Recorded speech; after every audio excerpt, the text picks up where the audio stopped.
Okay. So, what I wanted to do just quickly in this room with you is to explain about what we teach. The model I described before is actually a little bit on this wall over here, okay, with the old and the new world, which is what we're talking about. But we then had a problem, because if you think about business education, you think about places like Harvard and so on, where they spend billions doing research. So if you see a new world with some new learning, how do you do the research? Our first project was to accelerate our research process, because we have no money, and we have to be able to teach good things. So we invented this 5-stage process, which I'm not sure if you can see.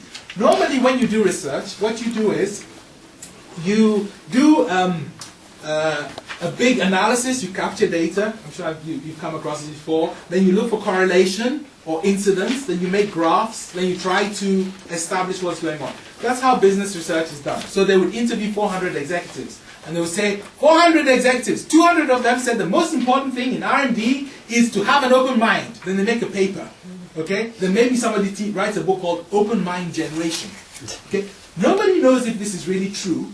All they did is they made a survey. So we said, no, this is crazy. It's not interesting to know what percentage of people, but what is the cause of R&D not being so fast? What is the cause of lack of business results?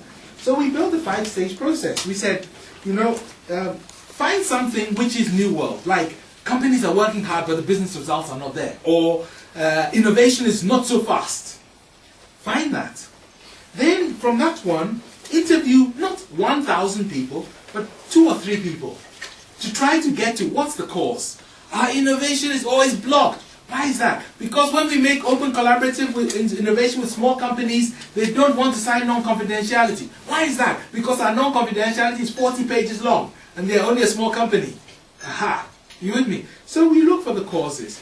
Then, once we have the causes, we then move to step 3, which is we make a diagram of it. We call it a bubble diagram. It's got lots of causality links, usually very untidy. Then we check with a few more people. Did you have this problem also? And we build it and make it very rich. So it's only, we talk maybe now to 10 people about a big subject like why do most projects fail? Then we do prediction. We go to a company, we say, hey, do you have projects? Yeah. Are they in innovation? They say, yeah. So, you have this problem, that problem, that problem. Say, yeah, how do you know? We say, aha, are you with me? Now we know the real cause, then we design a tool specifically for it. For example, one of the things we found early, you can have this, I don't need it anymore, was that many open innovation projects or any innovation projects, the goals are not so clear, the method is not so clear. So the planning process is not good. So we thought, how do you plan when you are learning while you plan? So we invented a technique called sticky steps, which allows you to plan even though you don't know the goal or the method. And it works very well. It gives you financials, everything. Sticky steps is on that list over there. That list is a list of most of our most common tools which we teach. On the left-hand side are the traditional things you would do in a business school, and then on the right-hand side are the things which we have built or invented. Okay? I think when we go upstairs, Will will probably show you a recent bubble diagram he has made, and we have some other ones which we can talk about.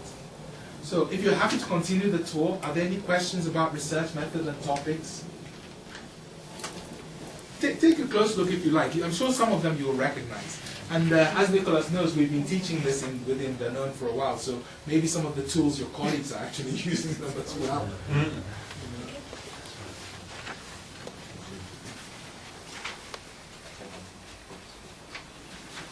Okay.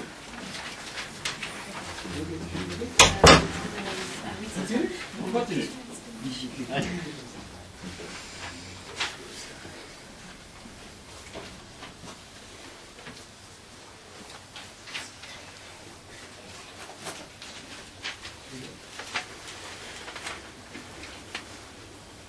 Okay, when you're ready, let's go.